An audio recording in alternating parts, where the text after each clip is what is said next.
Aloha.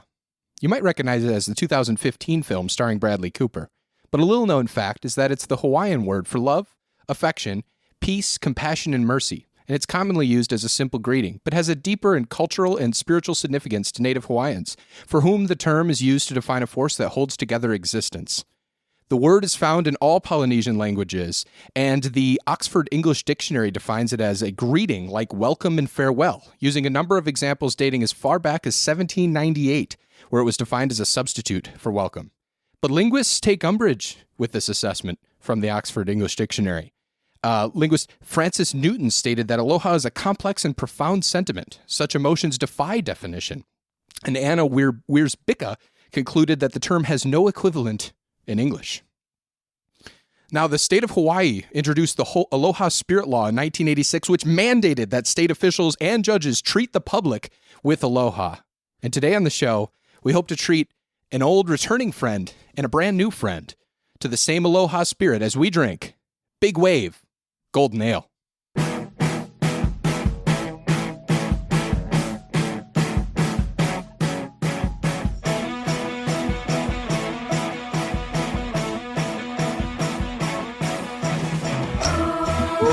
What do you think? Great intro, Joe. You think it was great? Be honest with me. Watch how hard this fade out's going to be. Don't do that. That sucks. That was a great intro. You thought so? Cheers, Joe. Cheers. Yeah, that was fun. We tried it like 8 times. Down in one. Thank you. Done in one, you bet. How's the first sip before we introduce our esteemed guest? I like it. Oh, it's sweet. So, of course, Cold Cans heads will know of another Kona Brewing. Cold Cans heads? Cold Cans heads. What do we usually call them? Cold Cans Nation. Oh, yeah. Cold Cans Nation. Well, that's different. That's two different We things. have merch Not pending. all Cold Cans heads are part of Cold Cans Nation. Oh, it's a very okay. elaborate citizenship process. Understood. Okay. They'll know that we had a former Kona beer as our number one beer. Yeah, Longboard Lager reached Longboard number Lager. 1 a long time ago because Yes. of fond memories of Hawaii. And now this- we come back. I'll just say this. First sip is like a lot of the same stuff for me. It's just smooth. Wow. The imagery there reminds me of Hawaii. Okay. I thought the first sip was much sweeter than Longboard Lager. I've had Longboard Lager recently. Nice. This is good. I haven't had many of these. Golden ales are always good. I never pick one up. I don't know why. It's like a hot summer day thing, and it's dreary February. But this is bringing me back You're to like a hot summer day to me. Wow, that's very nice of you to say. Should we introduce our guests or just kind of stare at them through this Zencaster video feed? We have, as I mentioned, a recurring guest on the show, an old friend, a dear friend of ours, and a brand new friend joining him from the City of Angels, Los Angeles, California. Alex and Evan are joining us today. Thank you, boys, for joining us on the show. Hey. Thank Thanks you for having us. for having us. Yes, much appreciated. Can you tell me why we always ask our guests to tell us a beer that they want to do? Can you tell me why you chose Big Wave Golden Ale? Sure. I mean, it's right in the name. 2 words, Big Wave. It's kind of it's sort of my aloha. Right. That's good stuff. There's no English I don't- phrase for it. Yeah. I don't know. I have it's sort of a beer to me that I'm a beer guy. I would say, I guess I've never ever said that before, but I guess I am. And You're on the you know, record now. I'm on record, and the Big Wave to me kind of sort of in a way stands alone weirdly, and it might have been the way I was introduced to it or something, but I think of it as its own thing. First of all, I didn't know there was a thing, there was a golden ale. I didn't know that was a genre of beer, and I thought it was just like a funny thing that they decided to call it golden ale, and it's very fitting for what it is. And later I found out, of course, there is a golden ale variety. Right. But yeah, I don't know. It's unique to me. I feel like it, I never had it until living in California, and it's a very, hit the beach. Sure. Yeah. I mean, It's- I can remember the first time that I had it here. It was you introduced me to it because it was at a party at our friend John's house. And you broke out the Big Waves, and I had some, and it was like, this is really fucking good. Sure. It's and I don't like golden ales actually. So this was a surprising one. For me. What normally turns you off on a golden ale, but turns you right on to this one? Honestly, like, I think they they leave a bad taste in my mouth. Oh, okay. It's that simple. It's just like something like too sweet about it or something like that. Sure. That doesn't feel like a beer to me. Yeah. Yeah, In general, ales, like they take liberty with describing themselves. Like an amber ale and a red ale to me are very similar. A golden ale and like a blonde ale can be very similar. I think those are the same thing. Yeah. So as I was saying, they're kind of taking a liberty saying like the specificity of golden ale can be interpreted however you want. It's a light, kind of sweeter, forward-facing ale. I like it. It's good. Smooth. Yeah, it is good so far. Like you guys said, to be perfect on a beach day or something like that. So, Alex, do you consider yourself a beer guy as well, or do you typically drink something else if you're drinking alcohol? Remember, you're on the record. Not. I do not. I cannot claim that I'm a beer guy. Wow. You know. So you're. Go ahead. Oh, I was just going to ask if you're on the show just purely for shameless self-promotion, or we really need to be plugged. We have 2 followers on Instagram. Yeah. Anything else? Anything helps. Yeah. Anything.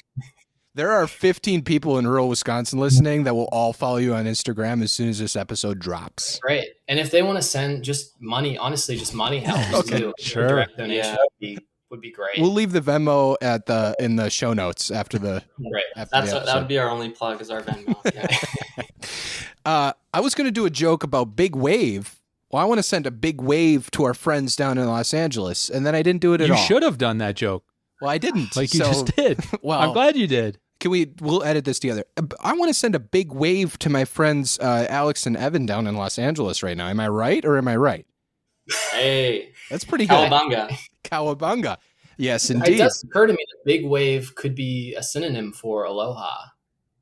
That's what makes this thing different. Like now, I appreciate using the word synonym because most linguists would tell you that there is no direct definition, you sack of shit. Aloha. Is there a direct definition for a wave of the hand, though? That can't be described, the feeling that gives somebody. That it evokes from a good friend across a choppy Zoom call. Yes. There's just nothing better. Nick, you were scrolling on your computer. You were about to say something, and I was cutting you off. I apologize. That's the history of cold cans. That's what each episode is. And those things fly right out of my mind. Okay. So I don't remember. You didn't have anything planned. I will ask about the Bradley Cooper vehicle. Did you actually watch the film Aloha? No, I didn't. It's Bradley Cooper. Who's Rachel McAdams is in Rachel McAdams. Okay. Yeah. I think it was a colossal flop. Do the Hollywood boys have any take on Aloha?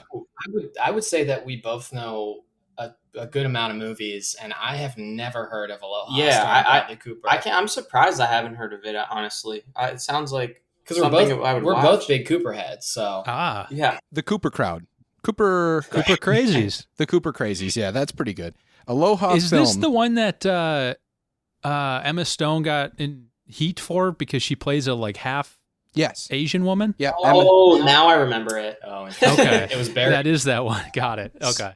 It got 20% on Rotten Tomatoes. I'm going to continue without disabling the ad blockers here. Meandering and insubstantial, Aloha finds writer-director Cameron Crowe at his most sentimental and least compelling. So, not Cameron Crowe directed We Bought a Zoo. Oh, did you the like Matt We Damon Bought a Zoo? Vehicle. Of course I love We Bought a Zoo. What do you guys think about We Bought a Zoo? Now, we asked the hard-hitting questions on Cold Cans. I'll say this about We Bought a Zoo. I didn't see the movie. I don't plan on seeing it.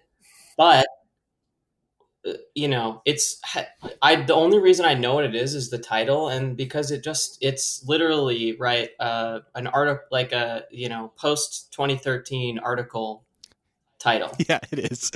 It totally is. Like, that's what it is. Yeah.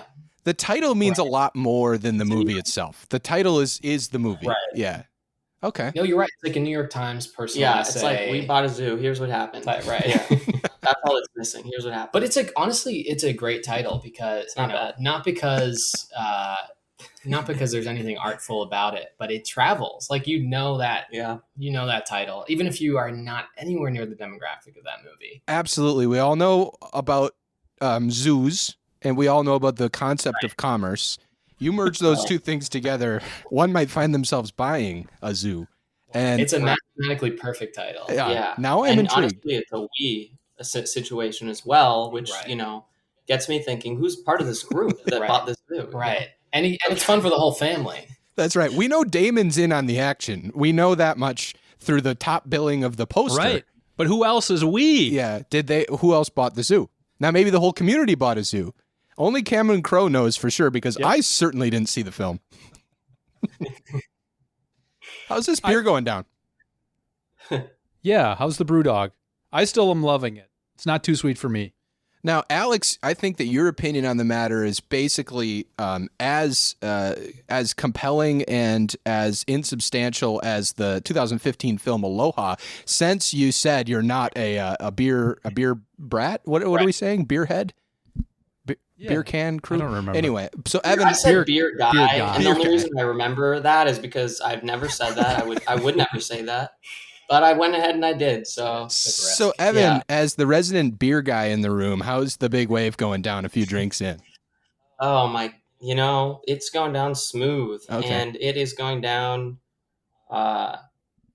in a way that satisfies me with every sip. I'm biased here. I love big wave, honestly, and that's part of why I wanted to do it. To me, it's like one of those beers that you get, like, you go through a phase of like getting all stoked about a certain beer, and like you and your friends are always getting it and being like, oh yeah, like it's one of those to me. And so it's mostly a nostalgia thing, I think, for me, but it's just like the perfect basic beer to me, or something. It's like a good version of a Coors or something like that. Or something. Yeah. Yeah, I went through a Rolling Rock phase with my friends in college of like, we thought this beer was great, and just that was all we bought. So that's nostalgia for you to this day? Right. And this beer's way better than Rolling Rock. Yeah. So, my nostalgic beers are all like light beers that I don't ever pick up anymore. I'm not going to drink a Busch Light in any situation in my life at this point. So like, honestly, the closest thing 8 years in is what I was drinking before we started this episode, a Rainier beer, Pacific Northwest. Oh, you love your Rainier. Institution. Yeah, I love Rainier. It's a heavy beer, so it packs on the calories for absolutely no reason whatsoever. Is it a heavy beer? How many calories are in it? Oh, do you know? Well, north of 100, my friend. I don't know. I did not know that. Why, can we talk about why don't beers have to list the calories that's in it? Yeah, they're like no nutritional things they have to list by law. I think they only have to put ABV on. I have no idea why. No alcohol products? Put it on the case? That's funny. I never even hack. It sucks. It does. I don't think any alcohol products have to. You just want to know. I don't think that the closer you look at the can, the more one will emerge. Yeah, we're looking. Yeah, I'm both reading over here. I'm reading the can, and I noticed something on it, by the way, which is that it says "See bottom for canned on date, mahalo for recycling." Oh, wow. That's fun. The mahalo. Now, what does mahalo mean, Joe? Mahalo, weirdly enough, the I'm Cameron looking here. Crowe of the Cold Cans podcast. Please tell us. That's really well done, because I was going to do a sequel to Aloha, but you beat me to it. Mahalo actually means the same thing as Aloha. What? They both, you can't really describe it. It's sort of a feeling. You have to kind of feel it. You kind of have to be there. Or maybe it could be evoked drinking a Big Wave Golden Ale. Wow. Aloha in a can. And now he's reading that right off of his phone, folks. Yeah. That's a true definition. No, I have a picture of a crop-cutted Bradley Cooper here. So he like kind of eschewed one of the signature staples of his entire career, which is his wonderful hair. Oh, sure. And just like did some shitty cut in Hawaii. It sucks. The whole thing sucks. And all I did was read the Rotten Tomatoes consensus. You know, a big plot point there is that he's losing his hearing throughout Aloha, so he can't hear people say Aloha anymore. He can only feel it. Yeah. And that similar to one of my favorite movies. Which is? You drag me for liking A Star Is Born. This is a whole bit we do. A Star Is Born. Yeah. God damn it. Tell me I'm trash. We'll just redo it. We'll edit it together. Nick, if you guys haven't known, Cold Cans Nation will know, Nick watches A Star Is Born on every Delta flight he takes. Domestic. If he's doing an hour, he's going to sneak an hour in. Oh, yeah. I actually did. I walked to the back of a plane on a flight. Where were we going? Do you remember? Oh, man. Good question. Vegas? Yeah. I guess that's the only place we've gone to together. We went to Hawaii together. But it was more recent than that. Was it back to us? We did. We went to Hawaii together. It was a lovely time. Like 6 years ago. It was like right when I moved out to Seattle. It was a ton of fun. That was fun. But we were going on a plane trip somewhere together. Maybe it was even just back home. I don't know. And I walk past Nick, and he's bawling. He's in shambles. Is that true? It is true, is it not? You were crying when I walked past. Maybe this is just my was I memory. really? Okay. Yeah. Because I think I did tear up during that film, honestly. He was on a watching- flight, too. So I'm not Yeah, like, 4-inch I'm by not trying to 8-inch version deny of- that, but I didn't remember if you walked up on me when I was crying. Oh, or I not. caught you, baby. It is a tearjerker, and I will say I really like that movie. And Evan's given me a little bit of shit for it. Have I? A little bit.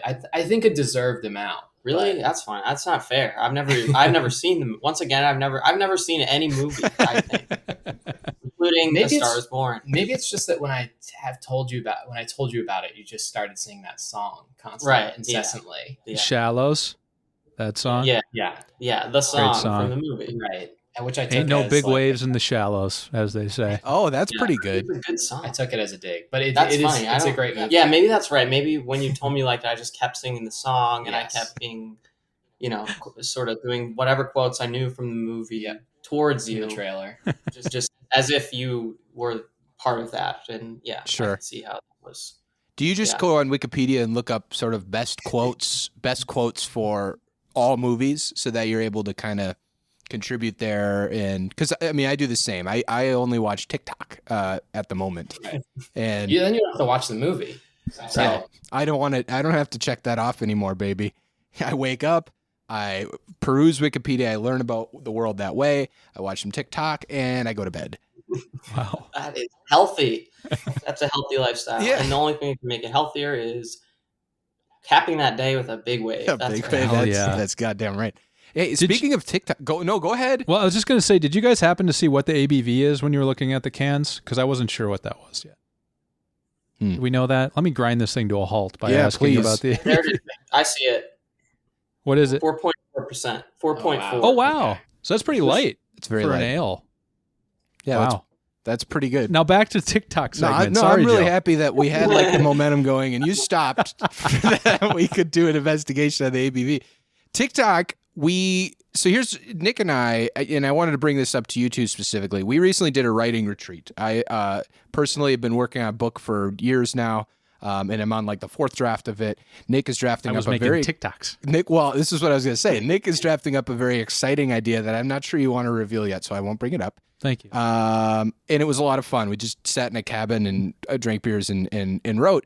But also, unfortunately, we were like, we're going to unplug. We're going to use this as a time to write and to drink and to hang out and look back on this. And I don't think I've ever been so plugged in my entire life. We were on like TikTok and literally like unironically on it.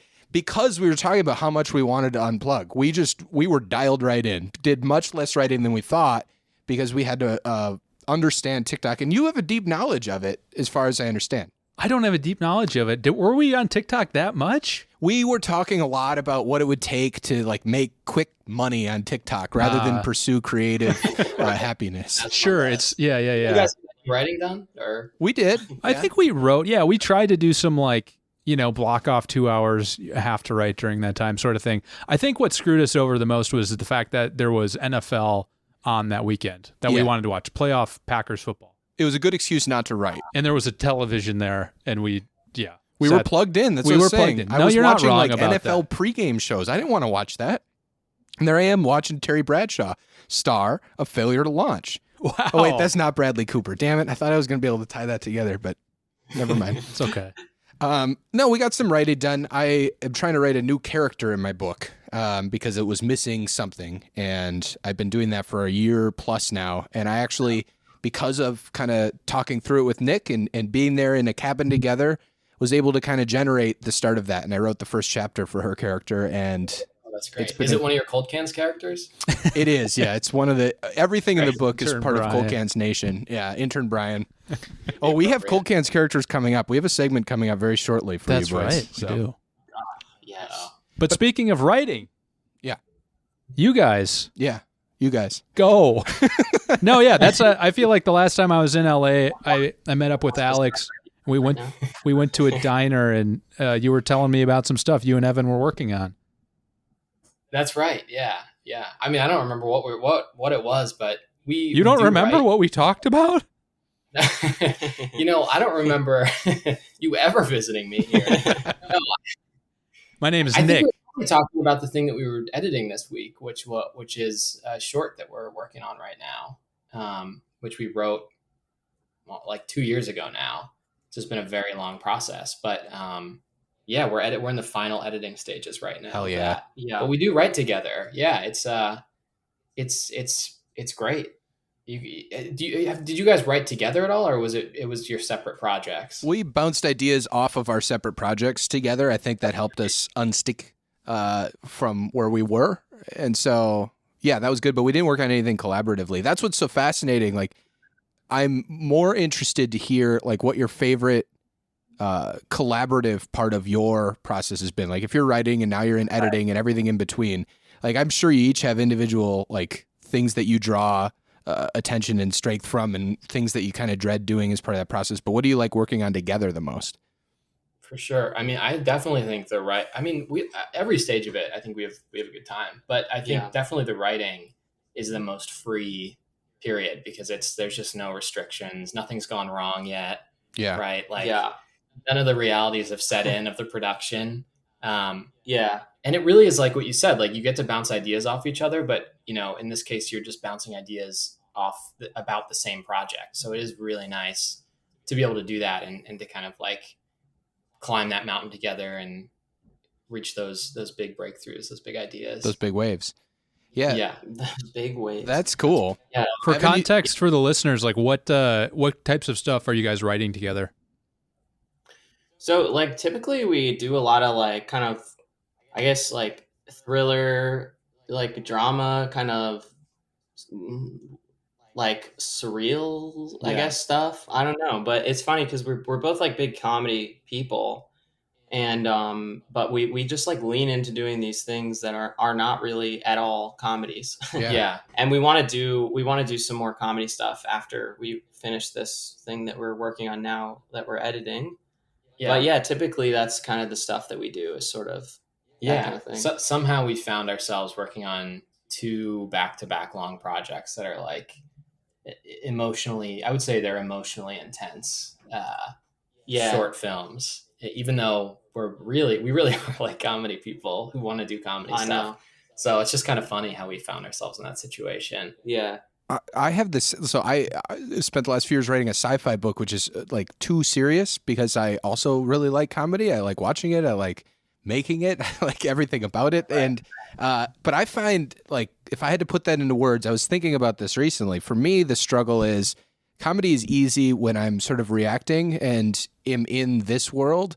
But when I have to kind of put myself like in the novel form of a fictional world with fictional characters and settings and events that I'm putting them in, I then find hard to like make a comedic moment from that, because it feels like disingenuous. Like I'm like, I made that happen. It's not funny that it happened because I wrote that way. Right. There's something That's in my really good point. Yeah, there's something in my brain that like doesn't click in that same way that just doing this sort of, even this podcast where we're reacting to each other in the world, it's easy. It just kind of flows. But when I'm making it, it's like, what, I'm going to make them tell a joke to each, like I'm going to have that one set up the joke to this one, that there's something wrong there, and or difficult. Do you feel like in like real life or real interactions, if there's like a serious moment that's kind of fraught, do you like cut it with comedy at all, or is that not really your style? It's a defense mechanism, so I don't have to confront any truths. So you do that typically? I think, unfortunately, comedy? Yeah. Okay, yeah. No, I mean, you can translate that into your writing as like an outlet, I think, if, you know. I have found, and maybe you guys have the same thing, I found that in subsequent drafts, it's a lot easier for this reason.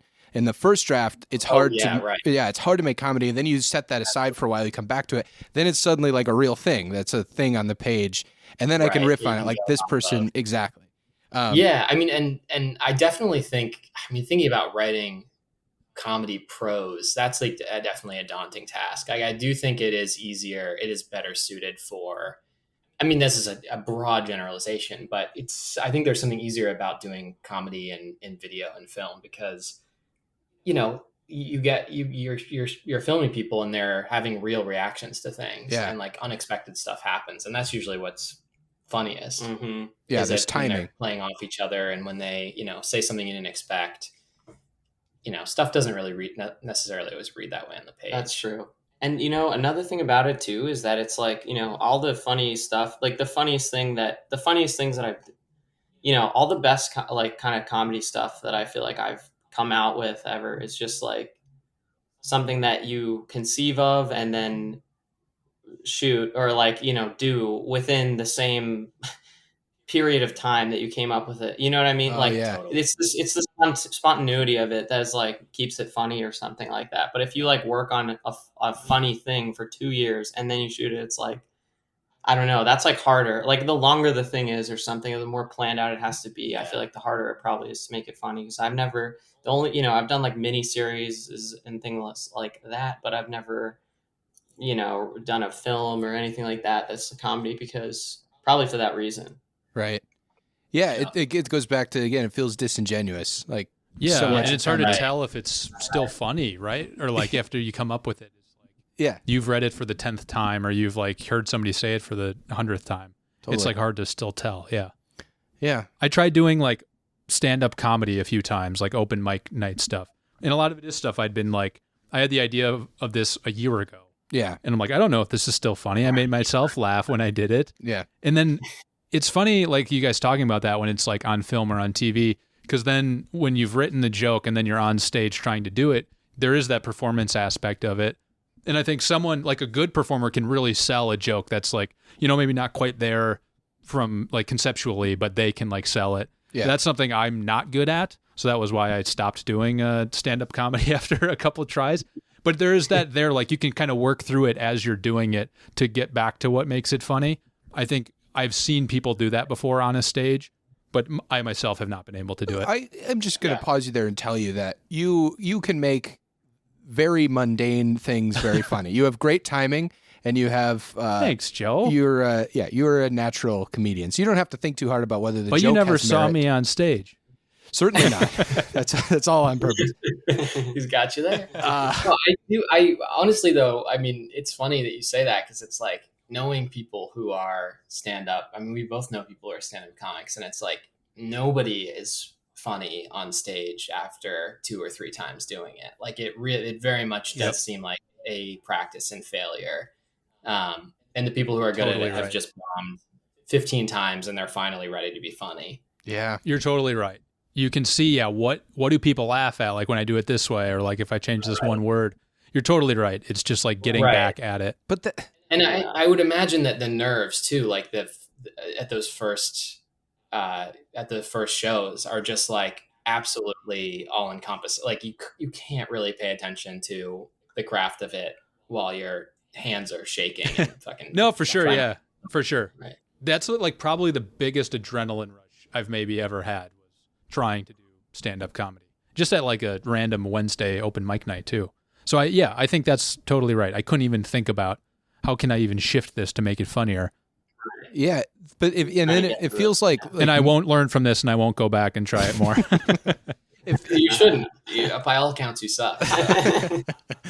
It feels like if you reduce it to a science, like you mentioned, like the trial and error and like the fucking scientific method behind a joke, where you have a hypothesis and then you want to see if it pays out, is taking away the pleasure of why you got into it in the first place. But professionals are able to do that. Right. Yeah. So that adrenaline rush is what you were looking for, right? Yeah, probably. But then it's like too intense and it scares me. So that's why I can't go back. Wow. We've made a breakthrough. For me, live performing for me is always just the suffering I go through, but within the hour and a half before it, I'm just like, I can never do this again. Why do I do this? Yeah. And like, that stops me, especially with, I used to do improv, and nice. That was fun, but I wanted to do stand up for a long time. And I went to I think 3 open mics, and I just, pop my name in there, and none of those 3 times I get picked. And every time I was just sitting there like, fuck this. Like, and then I was like, no more. I won't do this again. Yeah. Yeah. Right. They literally pull your name from a hat, right? Yeah. It's like, that is so torturous. It's tough. Yeah. And then the people that have been coming to that open mic for years get their names at the front, as they maybe should, because they've been committed to it. But I went through that same thing. You go, you're like hyping yourself up to like finally put your name in, and then it's just never called throughout the night. Jesus Christ. That's demoralizing. They should just pull them all at the beginning of the night and just tap and just tell you, like, you're not gonna Yeah. be on, I think they do. The ones I've been at anyway, they like put the list of names up before anyone starts. So you do know if you're not doing it. But like in the lead up to it, you're supposed to like get there early to put your name in and stuff like that. Right. And then once that sheet is posted, then you're like, oh shit, I'm not even going to go up tonight. You might bristle at this, and I mean this in all earnestness. Nick is like a hunk and looks great and was asked to be on like a love show for somebody. Yeah. So he was on this like great love debate, it was called. Maybe I shouldn't drop it. We'll bleep that out if we're not supposed to say anything, or you don't want it. I should say you don't want me to say something. Did you find that to be a lot? Because it wasn't entirely you. It wasn't. That's a good. Did you find that to be much easier? In a long time. So yeah, this is a podcast that someone like gives love advice basically, or like dating advice. It's a way to like whatever learn about modern. But it was dating. Live. It was in front of a studio audience. Yeah, sure. So we had them in studio. He asked me to be on the live show after he asked you to be on the live show, mind you. So I was used dirty sloppy seconds. There it is. I couldn't do it, but was terrified to do it. You had enough gumption to go. Right. Anyway, what you said, it was much easier to be a part of a group. I was one of like 5, I think, panelists on the stage to just like that the host could riff off of essentially. Yeah. That was much less terrifying for sure. Yeah. It wasn't really even an adrenaline rush. It was just like kind of fun. Interesting. How did we get here? I don't know. Artistry, performance, creativity, Joe. Sure. And if you guys want to talk about artistry, performance, and creativity, that should probably be a good segue into this segment. Wow. Now, I know that you guys are talking about you've created stuff. Evan, you're talking about you've been in some comedic productions in your life. You've never seen anything like this segment. I'm telling you this right up front. I mean, you're going to be in stitches. Okay, so we're going to call this Brew Detective. Brew Detective Season 1. Nick's got the music playing. Those girls, Rush. All right, that's as much as I'll do of Woody. Alex, what we're going to do is you do not have to give me your Matthew impression at any point during this. So I'm going to, we have arrived at a crime scene, the 4 of us. Woody Harrelson. Matthew McConaughey, Colin Farrell, and why am I blanking Vince on Vaughn? Season 3? No, I don't want Vince Vaughn in here. Mahershala Ali. Mahershala Ali. The 4 of us have arrived at this crime scene, and I'm gonna ask some trivia questions, and you're gonna have to derive. Number 1, you're gonna have to answer the trivia questions. The closest to be correct is gonna get a point, and there's a winner here, much like in True Detective, how it was a competition, and then eventually we'll solve the crime. So this isn't going to be like Price is Right or anything where you can't go over. It's just going to be closest to the answer gets the point. And so let's start. We're going to start with beer. This is all about beer. So thousands of years ago, beer was invented, but beer cans made their debut much more recently. Can you name me the year that the beer can debuted in the world? And as an extra bonus point, and this is for everyone here, can you name me the ABV percentage of that beer?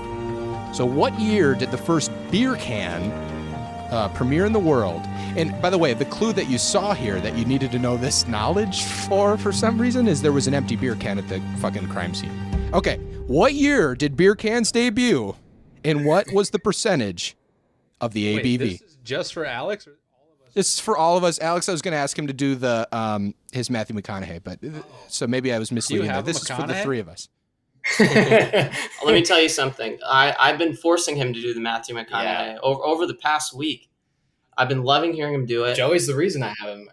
Rush. Incredible. It's really good too. Sorry, not to just go ahead. Rush, those girls. Rush, did anybody ever tell you that you're a fucking asshole, Rush? Anybody ever tell you that? And Joey has the worst. Who is that? What's his name again? Gumby. It's Woody. It's a little bit of Kermit. It's mostly Kermit the Frog.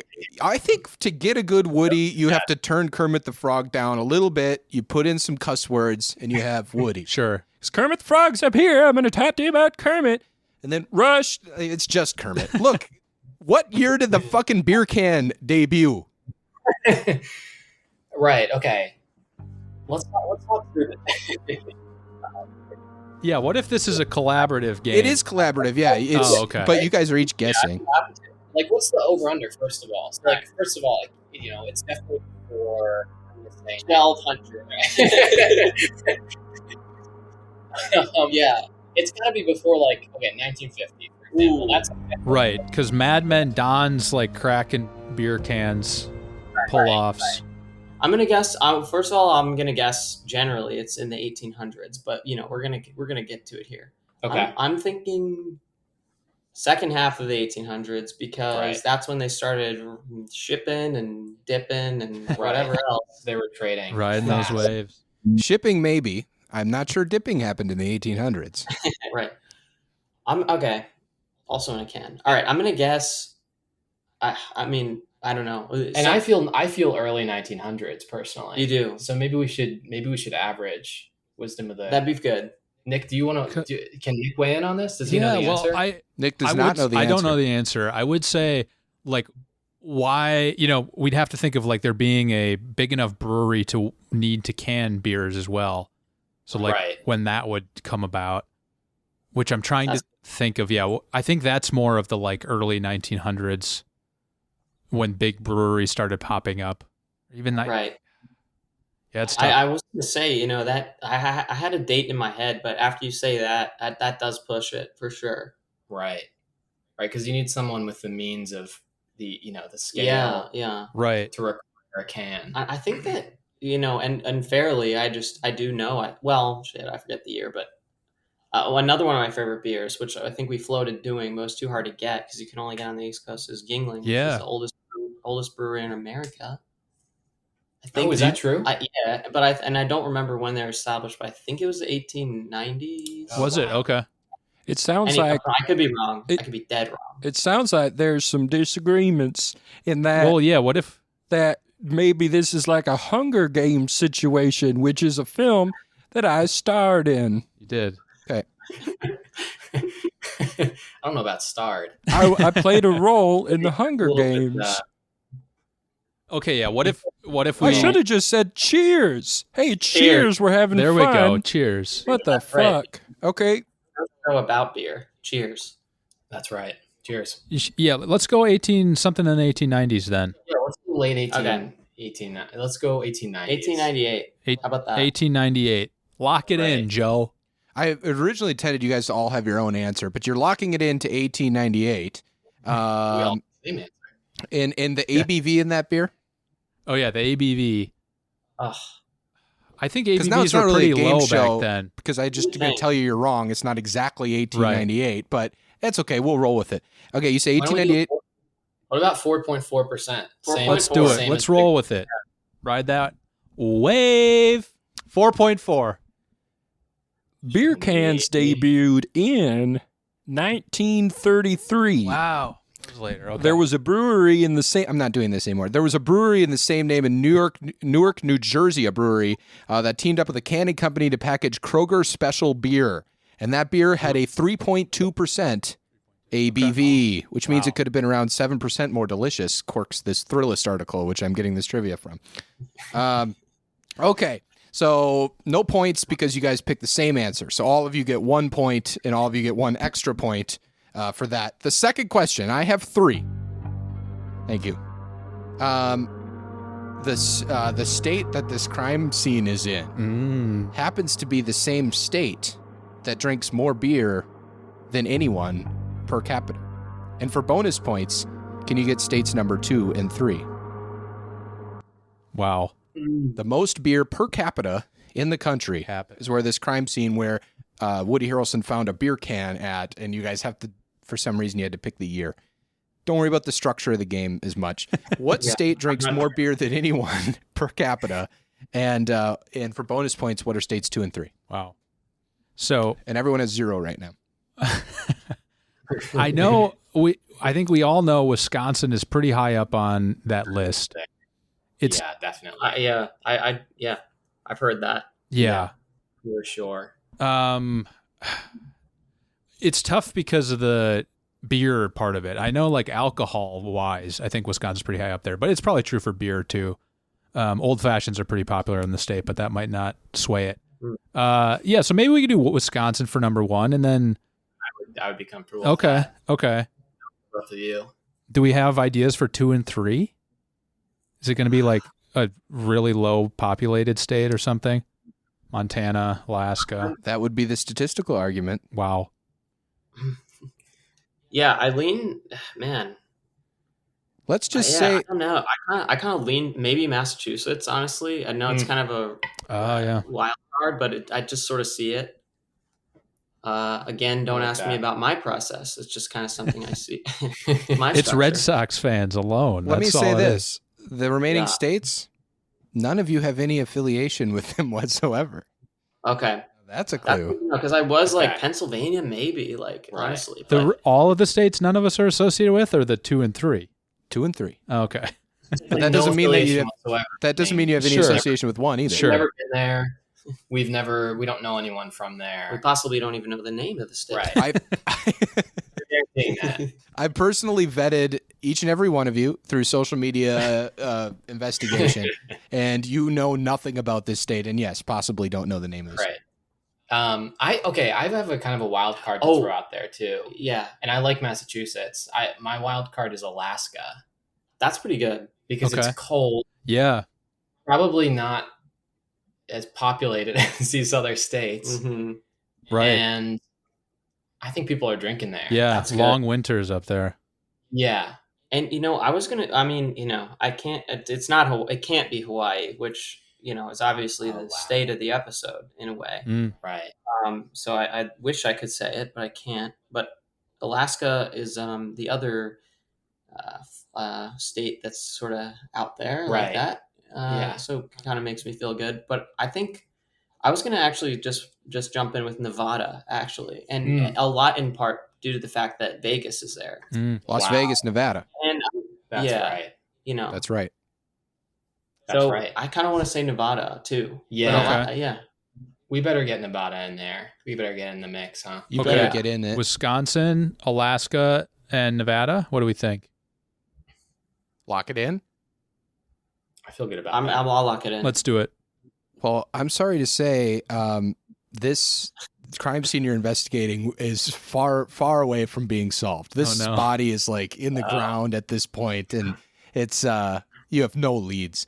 The number 3 is Montana, number 2, New Hampshire, and the number 1 most beer drinking state per capita. And these residents drink 43.6 gallons of beer a year.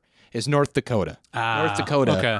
drinks more beer. So we were sniffing down the right trails. We just didn't pick the right not one. really, but yeah, kind of. Okay, Well, I mean, like population wise, those are all like fairly unpopulated states. right. That's right. Okay, last one. Now, you have no leads, you have no trail. Every witness you've interviewed is giving you nothing. It's a really poor season. I think season 2 of True Detective gets too much crap. That's my Yeah, I take. liked it. I didn't It mind was it. fine. Why are we all like so down on it? I'm gonna agree, and I honestly have a bit of a hot take in that I actually like season 2 a little more than the first one. Ooh. Oh, okay. I'm not ready to defend it. It's been a while since I've seen it, so I wish I didn't say it, but you know what? I'll say it. It's just I love gut season feeling. Yeah. 2. I just think This is a career killer. Season 1 is very good, and if I watch them again, who knows what I would think. But whatever. season I 1's a don't little get it. meandering. I think everybody fell in love with that one shot take Right. episode, which was a lot of fun. But Right. yeah, Great. 2 was good. 2 was good. I liked and 2. 3 was great. I liked 3. I think where the misstep with 2, if I can even call it a misstep, I think the thing that made it less accessible was that there were a lot of characters. It Mm. was hard to know who you were supposed to identify with. That's right. Mhm. That was the challenge that I had with it, at least. But it was great. It was still. I mean, it was. I felt fucking great. it was more original in a way. In a way. Yeah, I think that's fair to say. In a way. Any specific way? Too many I think that's characters. fair. Yeah. All right, here we go. Third and final question. You've got none of them right, and you haven't, frankly, been close. Okay. Every craft beer brewer in the world, if you add all of their employers up, there's 121,000 employees. I said employers, I meant employees. So 121,000 employees in the craft beer industry in the whole world. The largest beer conglomerate in the world is Anheuser-Busch. How many employees does Anheuser-Busch employ?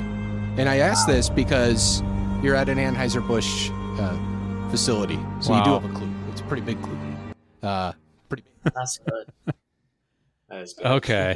121,000 in total for all.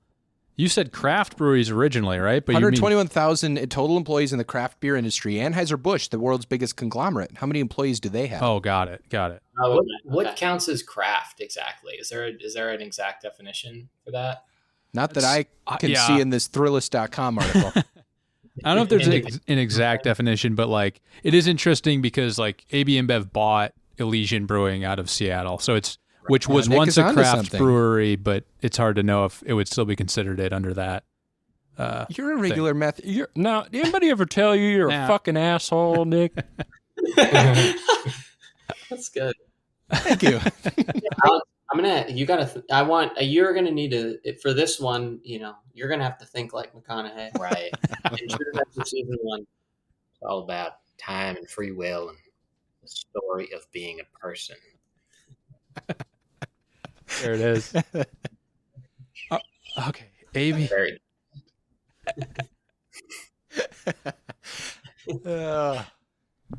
Yeah, I don't know. Okay, here's what I'm. Can I just lay something down Lay it here? down. Lay it on me, Rush. But I'll tell you this: those girls didn't ask for this. Here's the track I want to lay down. I think that the way we could simplify this one is, I'm trying to think of this like a detective. Okay, a way that we could simplify this question is probably sales. I feel like sales probably correlate to number of employees. So if we can compare how much we think Anheuser-Busch brands sell versus all the other craft beers, volume wise, like what percentage, I feel like we can kind of extrapolate from that, apply some sort of logic to the 121,000 and get to a pretty close guess. Yeah. After I all do these like years, that. The only thing I'll say is like their brewing capabilities, I think, would mean they need to, they can brew a lot more beer with a lot fewer people is the only thing I would say. Oh, They have these like huge breweries. Subtraction factor once we've applied. Yeah. The Ooh, Rush! I found a clue on the ground. I'm super eager, Woody Harrelson. I found a clue. Anheuser-Busch has, as of 2018, per year makes upwards of $15.5 billion a year. Anheuser-Busch. Wow. Makes $15.5 billion a year? You fucking heard me, Rush. I thought you were about to say, I thought as Woody Harrelson, you were about to say, I found a clue, and it's that Anheuser-Busch has this many employees. And It would have been a better clue. Yeah. Good detective in that case. It never happens. A brew detective. Brew detective. Okay, yeah, no, let's go down that path, Alex. So, okay, 121,000 total in the craft brewing. Yeah. And by the way, I'm going to give you this as correct if you're plus or minus 25,000. 25. Wow. You'll find the body and identify more the than character. 25,000. Maybe. right. More. Okay. So AB InBev, certainly has more sales than all craft breweries combined. I gotta admit, you think? Okay, so that's a good right. start. That's the knowledge. I wouldn't have even assumed that, honestly, but that makes sense now you say it. Yeah. I think that's true. And thanks. Now Joey's giving me a face. I'm looking for In another things clue. we've looked at before, I would think that's true. What do they own? Anheuser-Busch owns like Let's get some of the big ones. They own fucking everything. Coors, they own, right?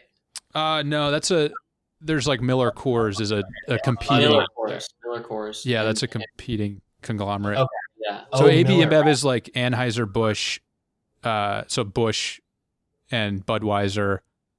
Yep. I'm looking it up. Heineken, I feel. Or no, Heineken's also one of the only conglomerate. that isn't owned. That's right. Pretty much AB InBev pretty much owns everything. Like really? every what do beer. they got? Yeah, they got Budweiser, Busch. What else do they have? I'm looking. I'm scrolling. Give me a second.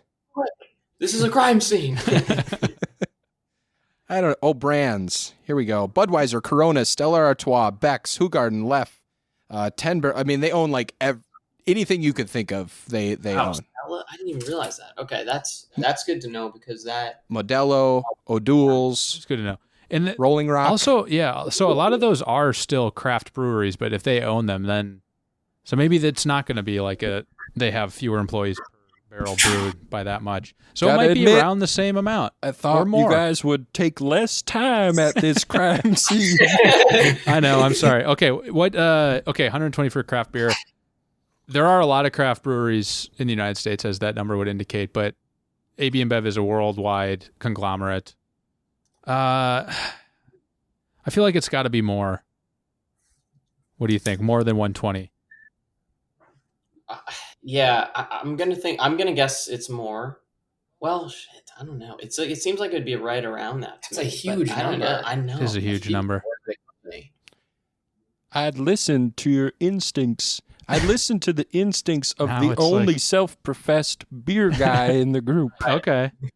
Now, as a All right. beer guy, talking to the hosts of the Cold Cans podcast, I would say I don't know. I want to put it around 9. I'm gonna put it around 90K. 90K. Yeah, I don't know. It's Didn't he say to Coming out listen of to? Wait, did Yeah, you he think said to li- listen to Evan. Yeah, so it's less than 120. That was when Evan was saying, I think it's around and a little bit higher. Wait, yeah. what? I was gonna say somewhere between 90 and 110, but yeah. I could get behind that. What do you think? Yeah, I could definitely get behind that. Give me a number. 95. Clean 95.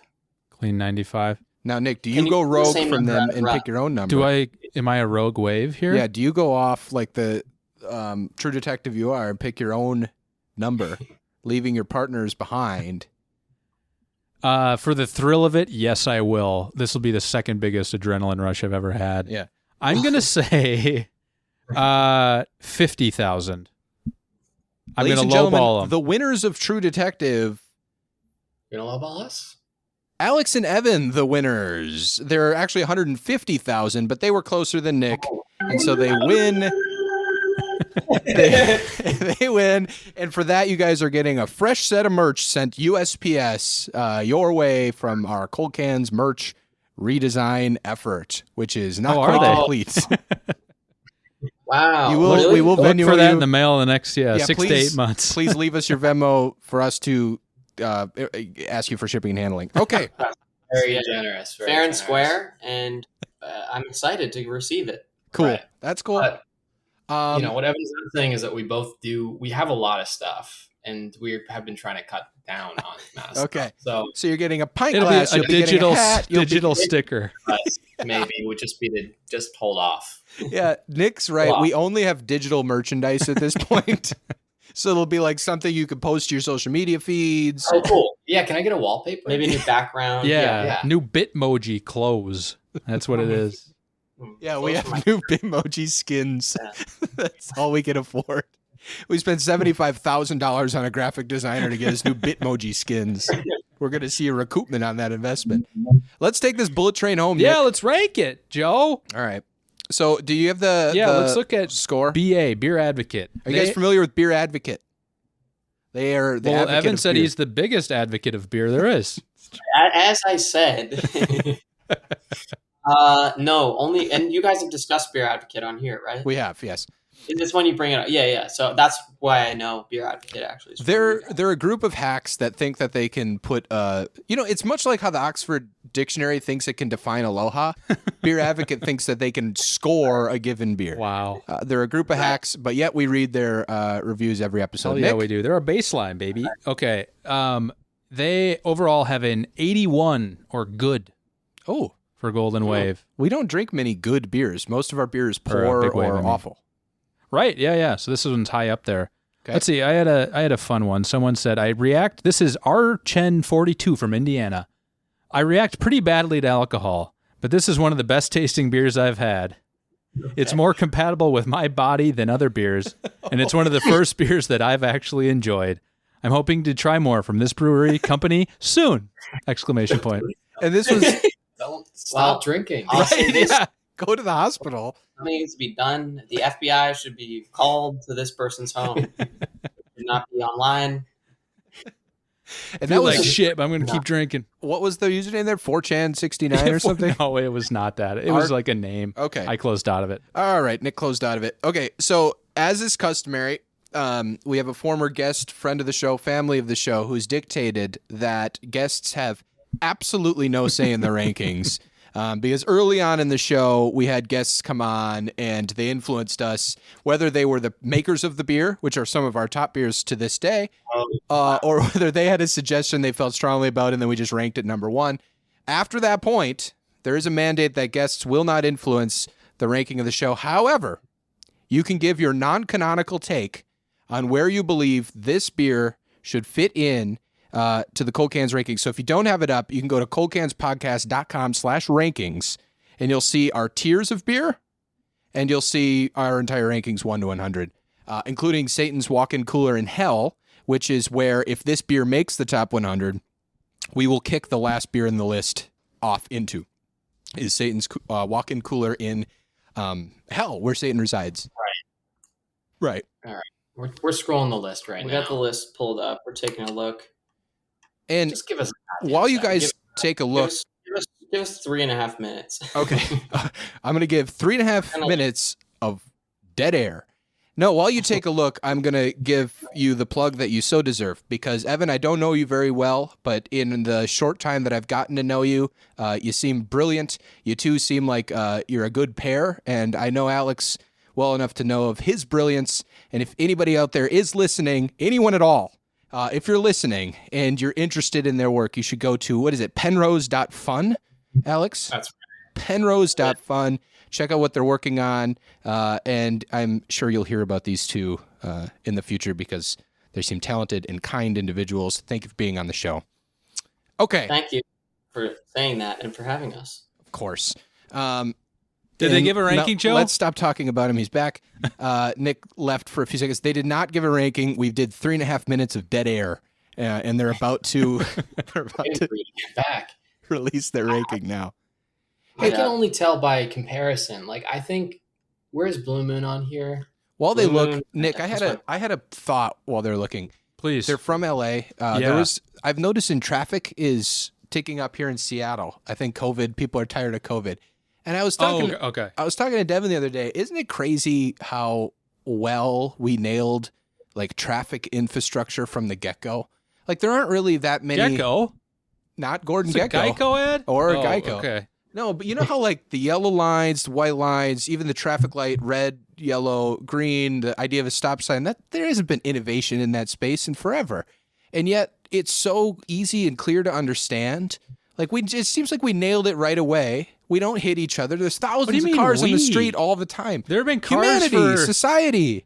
over a century, right? I know I'm not saying you and I invented this stuff. I'm saying humanity We got may it have bought right. a zoo, but we did not perfect the traffic signals.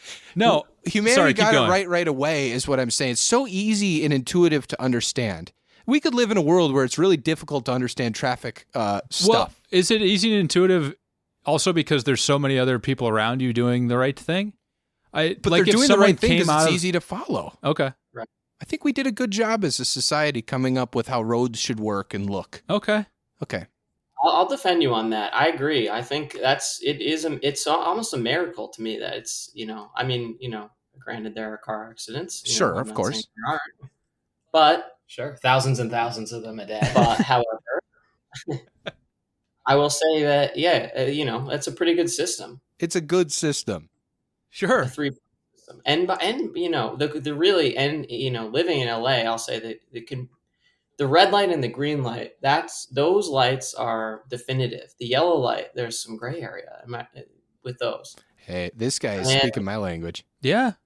And honestly, because that is the source of a lot of the accidents that I've seen while living here, is the yellow light etiquette changes depending on where you are, even in Los Angeles, because most of the time it means, speed up. It's zip it. Yeah. Then, people waiting to turn, or they get the short end of the stick. They end up turning on a red light, and sometimes accidents can happen. And I think a lot about this. I've thought a lot about this and how the green arrow needs to become big here. Wow. The green arrow is such a relief when you come to a green arrow. Yeah, it is. Any kind of arrow, red arrow, green arrow, you just know, you don't have to think about it. I disagree about red arrow. My take with red arrow is that there really is not a compelling reason to ever have a red arrow. Like it should either be if it's a red light, it's red. You can't go left. And if your side has a green light, it should always be a flashing yellow. Like go at your own discretion. Right. And then you should also optionally have a green arrow sometimes where you just get to go. You're all good. But why do you typically to protect pedestrians? I think who are crossing that street that you're trying to turn down. That's a good counterpoint. I can't argue with that. But what about the blinking yellow? Where we're from, that I think is that a town, a suburb, smaller town thing. Is the blinking yellow after 11 p.m. They don't have that here, and I feel like that'd be a great thing to get in the mix. Yeah, it's scary. Proceed with it's caution. kind of like the unmarked intersections in Seattle everywhere where there's no stop sign at either side. Sure. There's just no justification for that to me. We can't throw a yield sign up. Maybe traffic infrastructure sucks. Something needs to be done about this. We have not figured this out. It's the miracle we haven't figured it out yet. It's like True Detective season 2. It's fucking hot trash. Traffic infrastructure. All right. Did you guys find a ranking? All right. Yeah, I mean, do you have thoughts? My thought, well, as I've made clear, that not only am I a beer guy, but also I love Big Wave. It's it's hard for me to say. I'm looking at the list, and I've had quite a good bit of these beers. I'd agree with most of what you guys have got up here, honestly. The Old Rasputin at number 1, that's a great beer. I haven't had that in a while, and I love that beer. Mm-hmm. And of course, we have the Longboard Lager at 23, which I know you said used to be number 1, which I really respect, and I also really like that beer. Great beer. It shocks me that that's higher ABV than Big Wave. But Oh anyway. yeah, 4.6 Lombard Lager. Crazy. Difference between a lager and an ale. Okay. Yeah, Alex, what do you think? Do you have a number here? I saw a Fat Tire when you were scrolling past, and I was like, that's actually a good kind of like pin for me about like this kind of feels like it should revolve around that area. And I feel like I'm probably putting it way higher than you two would, but I feel like this beer is probably a tad worse than Fat Tire in my opinion. But I also really like Fat Tire. But it's definitely above like Foster's, which is 22. So I would put it probably somewhere between like 27. Foster's is 27. Foster's is one of our kind of original sins on this podcast. It was put high. It stayed high for some reason. It's due to be re-ranked very soon. I would put it somewhere between those two, basically. Okay. Somewhere between 17 and 27. Wow. Okay. And yeah. And by the way, it's similar. Foster's is similar to me in Big Wave in the way that I've gotten hyped about it, actually. Ooh. Hear that? They got that big can, 2 for $4. They do. Big diesel cans. Yeah. We loved the big cans, and that's why we put it so high. And then we let every guest we've had on the show is like, what the hell do you have Foster's at 27 for? But Evan, this is a beer guy here, and the big can's a ton of fun. You get it. It's real big. You're like, look at that. The commercials, we all love the commercials. Every one of us. Australian for beer. That's right. Much like Aloha is Hawaiian for welcome. Foster's Australian for beer. It's a similar thing. They both see, as a beer guy, I'd say a gimmick is really the most important thing about a beer. And I think most of the American drinking public would agree. That's why you see the Bud Light campaigns that you see. I would say I somewhere in the same zone as Alex, really. Okay. 17 to 27, taint to tip, as I've heard you refer to that. Unfortunately, on the bottom to top before. I would put it. I'm going to go ahead and I'll give it a definitive number 20. Wow. Okay, so let's read 27 to 17 taint to tip. That's Foster's Elysian Dark of the Moon, Run Wild IPA, and Aftershift IPA, Athletic Brewing's offerings. Blue Moon Light Sky, Longboard Lager, Swivel Head Red IRA, Old Rasputin Russian Imperial Stout, Red Hook ESB, Jubilee Winter Ale, Optimism Breweries Before the Dawn, and Fat Tire. That's a list of some of my favorite beers. That's a murderer's row. A true murderer's row. But I like this too, and I liked our company today. What do you think? Yeah, I like this beer too. I get obsessed with the, pick one out and throw it in that spot so we don't have to adjust the website as much. Yeah. And I was further down on the list, but I could be convinced higher up because of the. So you wanted to put it low good so that we vibes didn't today. have to, because otherwise with the website we have to update every number. It takes like 25 minutes at this point to update it every time. What are you thinking, Joe? I'll give me you yours. this, I'll blast it. I'll give you this hint, and you can feel free to drag me through the mud. I'm in that same range as them. Wow. So I'm between, and I was actually in that range because they do not influence my thinking. No, of course not. I was in that range to begin with, and I think I know where you're going to put it if you're in that range, and I think we're going to have the exact same guess. The pressure's always on when you say stuff like that, Joe. We've hit it together a lot. Now, we really hit it off as buds? We have not hit it and quit it. We've kept at it. Come on. Your parents are still listening Are you to this trying show. to We're not having pick sex, and pop? Mom. What? You trying to put it in and take one out, or are you trying to bump? It'll make making the website easier. You're trying to update trying the to website replace. will be a lot easier. I would either replace where I'm going to put it, or I would move the whole thing down. So our number 100 beer on the rankings right now is Natter Days, which was a truly atrocious experience. Okay, I got a spot. I was sick for 2 days when we drank one Natter Days can. It was rotten. All right. Want 3, 2, 1 it? We could 3, 2, 1 it. Hold on. Let me make sure I have the number right. Okay. 3, 2, 1, 24. I told you I fucking knew we were going to have the same one. I knew it. That's amazing. I knew you were going to go next to Longboard Lager. I knew that it isn't as good as Longboard Lager. It's logical. Yeah. It makes sense. And I like it there.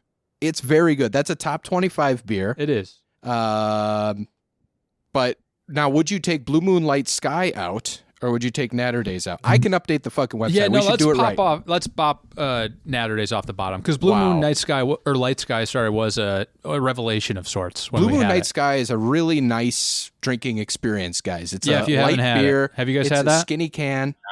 It's very nice. I'm really interested to try it. Honestly, Yeah, next summer for sure. Good summer beer. They up. just knock off calories out of a Blue Moon. Otherwise, it kind of tastes like a Blue Moon. But they do it right. It doesn't taste like a watered down Blue Moon. It's good. They made like their own unique recipe for it. So we're knocking off Natter Days. What was the description for Natter Days? I don't even have it here.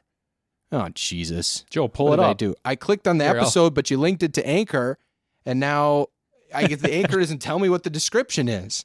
Wow. So Natter Days is like it's not a beer at all. They made like a kind of it tastes like a melted Jolly Rancher a little bit. It's pink. It makes you sick. It's rotten, and nobody should be drinking it. And I'm happy to have booted it from the rankings. Okay, the description is 2 special guests, 2 parable or terribles. It's Natter Day night. Oh yeah, and we did the Natter Day. That was a lot of fun. We did have fun that night. We did. Nah, we can still boot it to hell. Was my wife one of the guests? Yeah. My wife. And who? Spencer? Yeah, something like that. I don't know. All right. Natter Days, you are sentenced to Satan's walk-in cooler in hell. Our new number 24 beer is Big Wave Golden Ale. You bet. Alex, Evan, we greatly appreciate your time. We can't wait to see and read and experience, taste, smell, whatever you're creating in the future. Once again, you go to penrose.fun to check them out and Venmo them your money. Quite frankly, that would be the best way to support them. Anything helps. Whatever you can. Whatever you got. Everything you got. Thank you, boys, for being on the show. This was awesome. And until next time, take care. Thank you. Bye-bye.